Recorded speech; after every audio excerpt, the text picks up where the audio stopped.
Ukraine के राष्ट्रपति Volodymyr Zelensky शुक्रवार को व्हाइट हाउस का दौरा करेंगे। अमेरिकी राष्ट्रपति डोनाल्ड ट्रंप ने कहा है कि जेलेंस्की रूस के पूर्ण पैमाने पर आक्रमण से बचाव के लिए अमेरिकी सैन्य सहायता के भुगतान के लिए दुर्लभ खनिजों के सौदे पर हस्ताक्षर करने के लिए शुक्रवार को व्हाइट हाउस का दौरा करेंगे।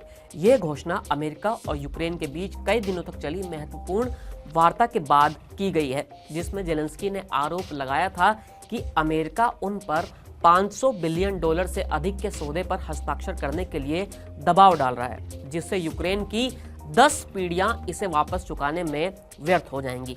ट्रंप ने ओवल ऑफिस में संवाददाताओं से बात करते हुए कहा है कि मैंने सुना है कि वो शुक्रवार को आ रहे हैं। निश्चित रूप से अगर वो चाहें तो मुझे कोई आपत्ति नहीं है और वो मेरे साथ मिलकर इस पर हस्ताक्षर करना चाहेंगे और मैं समझता हूं कि ये एक बड़ी बात है, बहुत बड़ी बात है।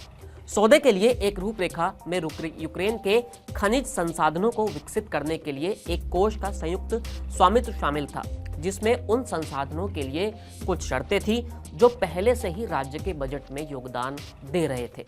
ये वॉशिंगटन द्वारा प्रस्तावित मूल सौदे की तुलना में यूक्रेन के लिए अधिक अनुकूल था, लेकिन इसमें दीर्घकालिक सुरक्षा गारंटी के संदर्भ शामिल नहीं थे जो कीव सौदे में प्राप्त करना चाहता था। सौदे के कुछ विवरण अस्पष्ट रहे, जिसमें नए कोष में अमेरिका की स्वामित्व हिस्सेदारी भी शामिल है।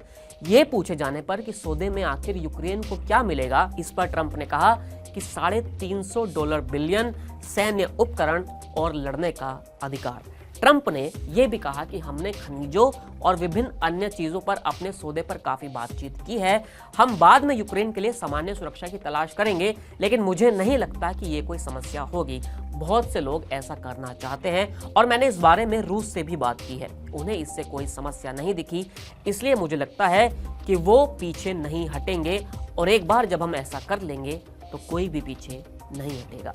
शुरुआती अमेरिकी प्रस्ताव, जिसमें प्राकृतिक संसाधन निष्कर्षण से प्राप्त राजस्व को निधि में 100% वित्तीय हित शामिल था, जिसमें यूक्रेन और यूरोप के अन्य सहयोगियों में आक्रोश पैदा कर दिया था।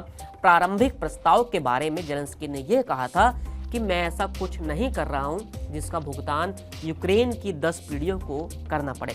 वार्ता के साथ साथ सार्वजनिक रूप से वाक युद्ध भी चल रहा था, जिसमें ट्रंप ने जेलेंस्की को चुनाव के बिना का तानाशाह कहा था। यूक्रेन में अमेरिका जिन संसाधनों की तलाश कर रहा है, दरअसल उसमें बैटरी, टाइटेनियम उत्पादन और दुर्लभ धातुएं शामिल हैं, जिनका उपयोग इलेक्ट्रॉनिक्स, पवन टरबाइन, हथियार और अन्य आधुनिक उत्पादों में किया जाता है।